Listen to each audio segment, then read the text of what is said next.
Je prends mon petit caroni. Bonjour. J'aime pas le gloss. C'est dérangeant. Oh là là. C'est horrible. Bonjour la jeunesse. Comment vas-tu aujourd'hui? La forme? Le punch? Le peps, tout va bien? Aujourd'hui, c'est donc une nouvelle vidéo. Je vais encore parler d'autres choses. Hein. J'essaie un peu de varier mes vidéos. Donc des fois c'est mode, des fois c'est cuisine, des fois c'est dessin, des fois c'est parler de ma vie. Il y a vraiment de tout. Ma chaîne aborde tous les sujets. Aujourd'hui, je mets ma petite casquette de youtubeuse lifestyle beauté. Aujourd'hui, je vais donc vous donner... Je voulais en faire 25 parce que c'est mon âge. Mais j'en ai pas trouvé 25, donc j'en ai trouvé que 21. Ce sera 21 facts about me. Voilà, me, myself and I. It's a video about me, a channel about me, everything around me and my nombril. Si vous avez envie d'en apprendre plus sur moi, cette vidéo sera parfaite pour vous. Si par contre vous en avez ras-le-bol d'écouter les gens parler, switchez, je comprends tout à fait. The first fact about me,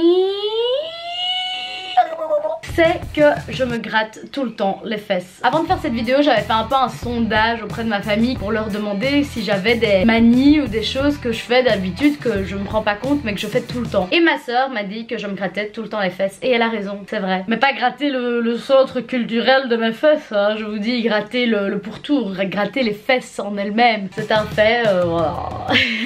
C'est le premier fait sur moi. Le premier fesse sur moi.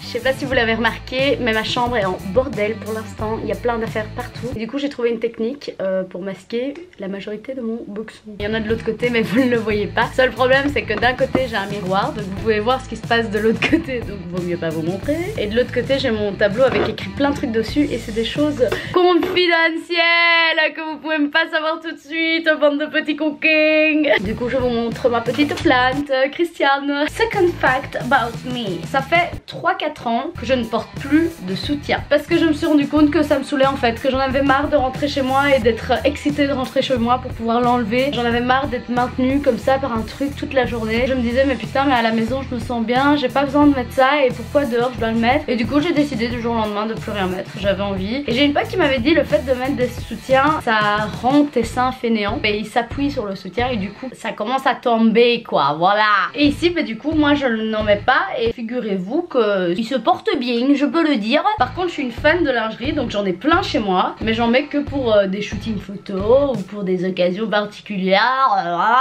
Mais sinon j'en mets jamais, je me sens trop bien sans en fait. J'aime trop le fait d'être libre de mes mouvements, de pas être emmerdée. Moi c'est surtout sur le dos, je sens que ça me tire et ça ferme mon corps comme ça, c'est vraiment pas gay, c'est le même système qu'un corset et c'est des choses que je trouve trop désagréables. Franchement un corset je mettrais ça que pour des shootings photos ou pour des shows ou des trucs comme ça, mais je vois pas l'intérêt de mettre ça dans la vie de tous les jours. Franchement c'est de la torture ce truc, c'est horrible. C'est même plus tes soirs, c'est même pas à faire tes lacets, c'est rien faire, enfin, c'est pas cool.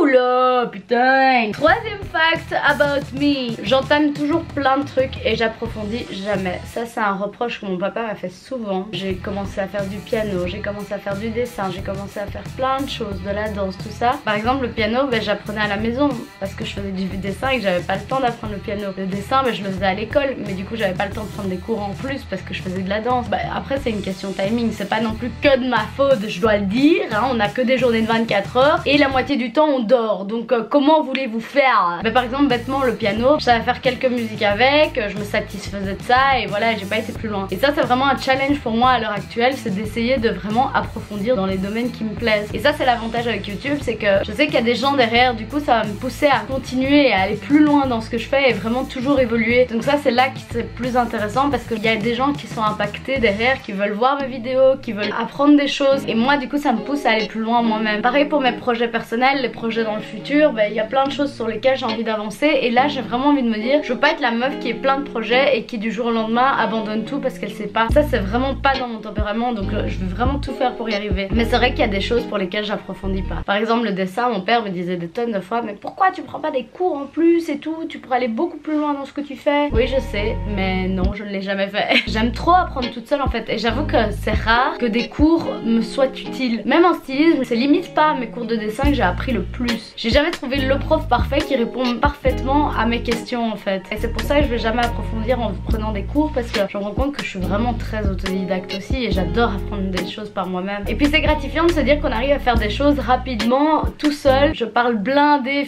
ça va encore être une vidéo qui va prendre 15 ans, putain.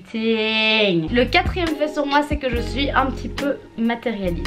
C'est quelque chose que je suis en train de dissoudre petit à petit. Ça c'est l'expérience qui fait ça. Quand j'étais plus jeune, le matériel avait énormément d'impact pour moi. Perdre des choses, mais c'est des choses qui me rendaient folle. Prêter des affaires, c'est des choses qui m'angoissaient. Et ça c'est vraiment quelque chose que j'essaye d'atténuer au fil du temps. Et c'est vrai que depuis un an, avec le décès de mon papa, j'ai vraiment réalisé que quand tu meurs, tu pars sans rien. Donc tout ce que tu as acheté, tout ce que tu as créé autour de toi physiquement disparaît complètement. Tu ne pars pas avec eux. C'est là que je me suis dit, ok, le matériel devrait pas avoir autant d'importance. Je me rends compte qu'il y a quand même des choses pour lesquelles j'ai encore un petit peu du mal, mais j'essaye de changer tous les jours parce que c'est vraiment important pour moi. Et je me rends compte que par contre, avoir une vie luxueuse ou quoi, c'est pas le genre de truc qui m'importe. Je suis attachée à mes affaires en fait. C'est plus ça, c'est pas matérialiste. Je veux pas le dernier iPhone, je veux pas le dernier truc en vogue. Même mes propres affaires ont vraiment de l'importance pour moi. Le cinquième fait sur moi, c'est que j'adore les merdes télévisuelles. Toutes.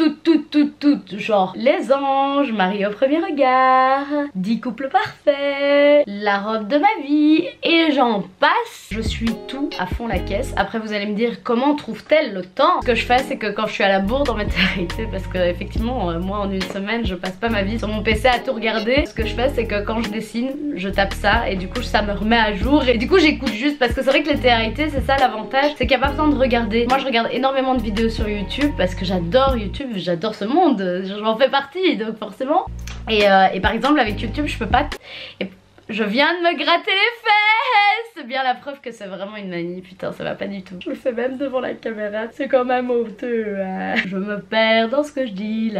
Oui, par exemple, si je regarde une vidéo sur YouTube, j'ai beaucoup de mal à suivre quand je dessine, parce que quand je dessine, j'ai besoin juste d'écouter, mais de voir, j'ai pas besoin. Mais le truc, c'est quand je regarde des vidéos sur YouTube, c'est souvent des gens qui font des trucs. Par exemple, Naomi John, elle change de couleur tout le temps, donc c'est gay de voir ce qu'elle fait. Et ben là, je peux pas le faire quand je dessine. Donc ça, c'est plus quand je me chill ou quand je me prends un bain, je regarde ça tranquillement. Vous saurez tout sur ma vie.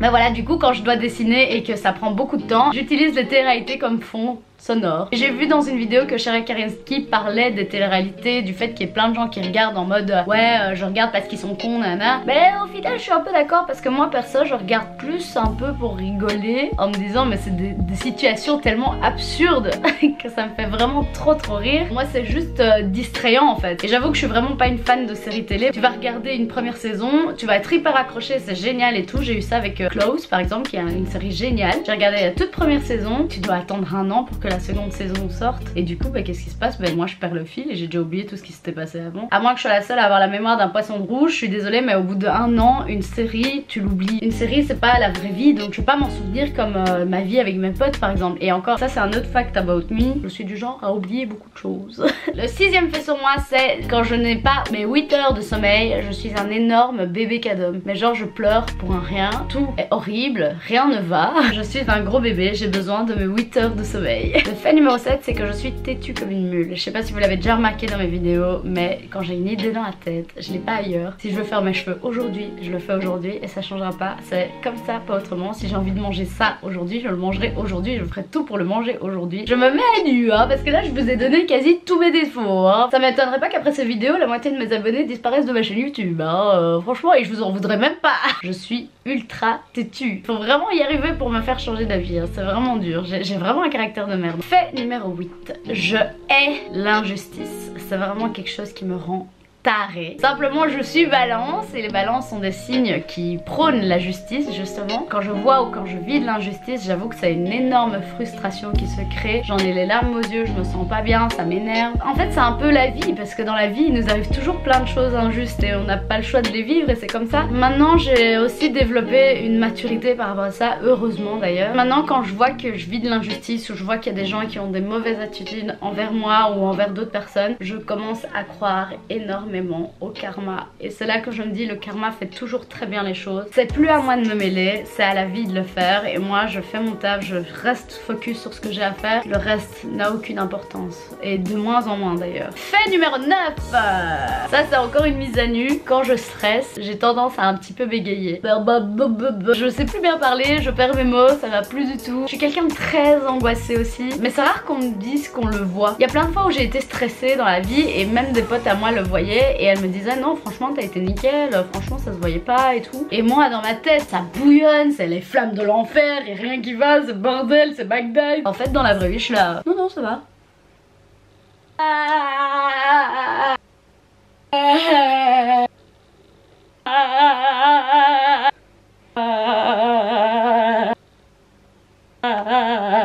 Fait numéro 10. J'ai tendance à prendre les expressions de mes potes. Par exemple pendant tout un temps, j'ai une pote, et il y a très longtemps même, parce que je me souviens qu'elle m'appelait comme ça déjà en secondaire, à l'époque quand on était dans la même classe. C'était une pote qui m'appelle tout le temps vieille. Donc à chaque fois que je lui raconte un truc, elle est là, mais vieille, c'est pas vrai putain. Au tout début, à la limite j'aimais pas trop. Et en fait je l'ai chopé. Et du coup j'appelle toutes mes potes vieilles. Donc vieille, j'ai trop un truc à te raconter putain. Et ça m'arrive très souvent. Genre mon poulet aussi. Mon poulet, je sais pas d'où ça vient, mais je sais que je dis ça et je suis sûre que ça vient de quelque part quoi. Pourquoi je ressortis ça comme ça? J'appelle tout le monde mon poulet, vieille, meuf. Je donne toujours des petits noms aux gens en plus. Un autre fait sur moi que vous ne savez pas, c'est que je suis pas du tout physionomiste et que je me rappelle jamais des prénoms. Donc c'est vraiment la fille horrible quoi. Je suis vraiment horrible les gars, c'est horrible, c'est vraiment pas bien. Au moins je suis honnête, hein, ça c'est sûr. Là c'est un point positif chez moi, c'est que je suis très honnête, voire parfois même trop. Fait numéro 11.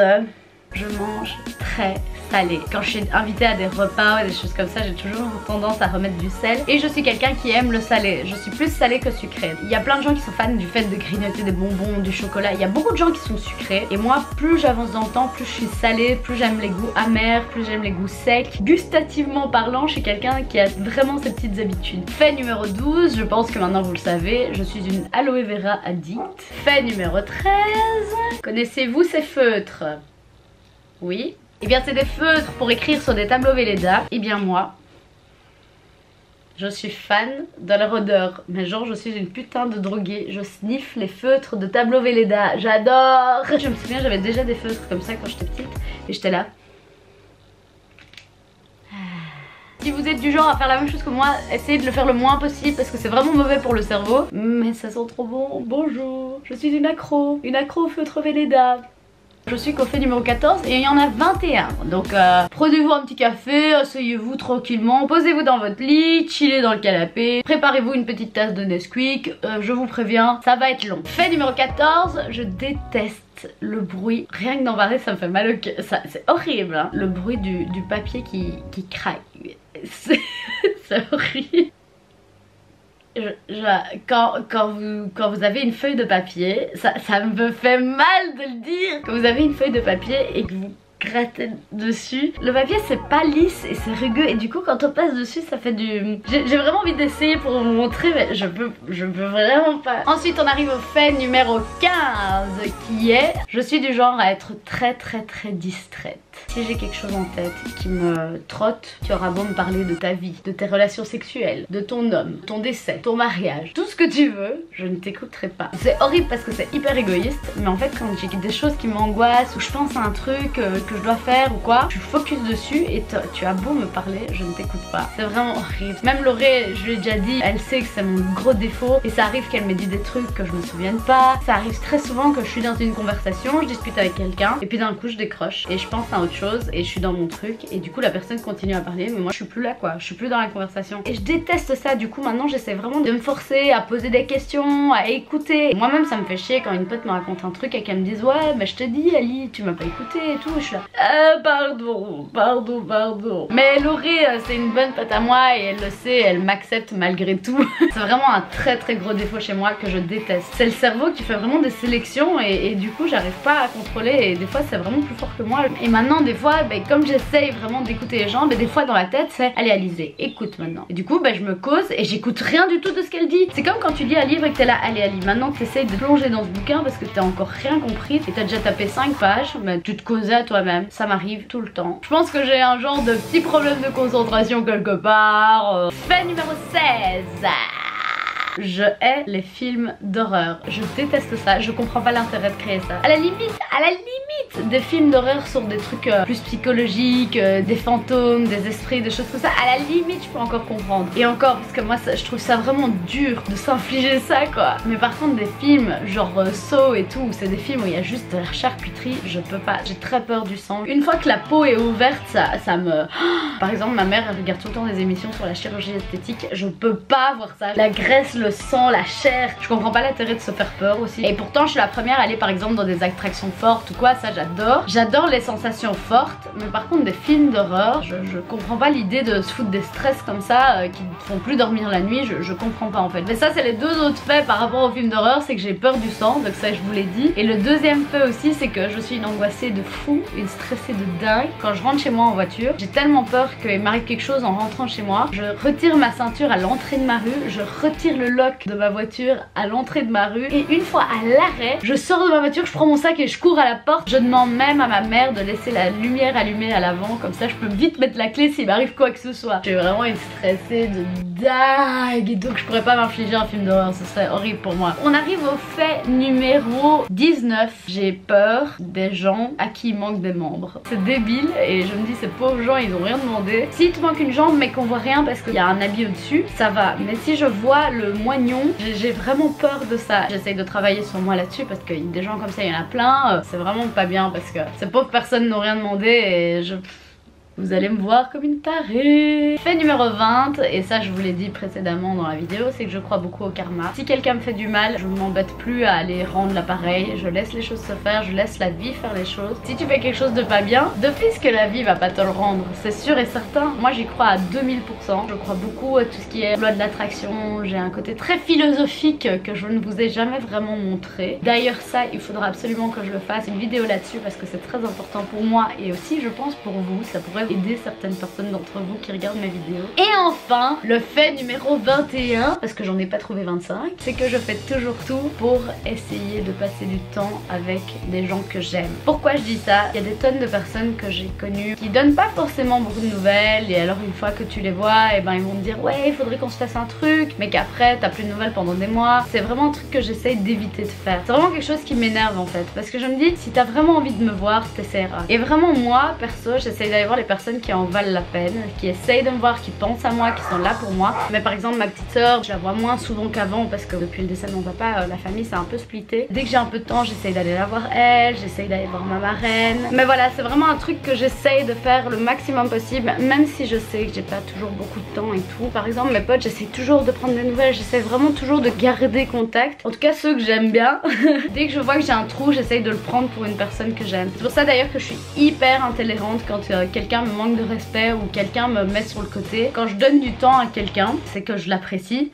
Cette personne me met sur le côté ou me donne plus de nouvelles ou de choses comme ça, ben ça m'énerve parce que je me dis mais j'aurais pu mettre le temps que j'ai mis pour toi à quelqu'un d'autre qui voulait vraiment me voir et qui était vraiment content de me voir. Je suis vraiment très pointilleuse là-dessus et sur les amitiés, sur l'amour, tout ça, je suis quelqu'un qui a vraiment mon caractère. Mais du coup je suis contente parce que je m'attire très souvent les bonnes personnes et je fais de très très bons tris. C'est pas plus mal en soi, mais c'est vrai que du coup pour ça je suis un petit peu exigeante. Vous aurez vu les pires défauts de Hailey. J'espère que cette vidéo vous a plu. Sans déconner, j'ai voulu faire un fact about me pour vraiment que vous découvriez ma personnalité parce que vous me voyez tout le temps, je fais tout le temps des vidéos et tout, mais je parle toujours d'un sujet bien précis. Et ici j'avais envie de vous parler vraiment de mon type de caractère, de comment je suis, de pourquoi je suis comme ça, tout ça. Alors évidemment il y a des trucs un peu plus légers, des trucs un peu plus lourds. Je compte passer au-dessus de mes craintes et tout ça parce que c'est vraiment pas bien de vivre avec des craintes parce que ça nous bloque aussi et c'est vraiment pas bon. Comme ça vous avez vu une autre facette de moi. J'espère que cette vidéo vous a plu, j'espère que vous avez appris de nouvelles choses sur moi. S'il y a des faits sur moi que vous avez aussi, n'hésitez pas à le dire en commentaire. Ça me ferait très plaisir de savoir que je suis pas la seule. Dans tous les cas, j'espère que cette vidéo vous a plu et de toute façon, on se voit très bientôt pour une prochaine vidéo. Ah non, c'est pas vrai. Oh putain, j'espère que j'ai pas eu ce morceau de gloss sur la dent toute la vidéo. On se voit très bientôt dans une prochaine vidéo. La bise. It's over.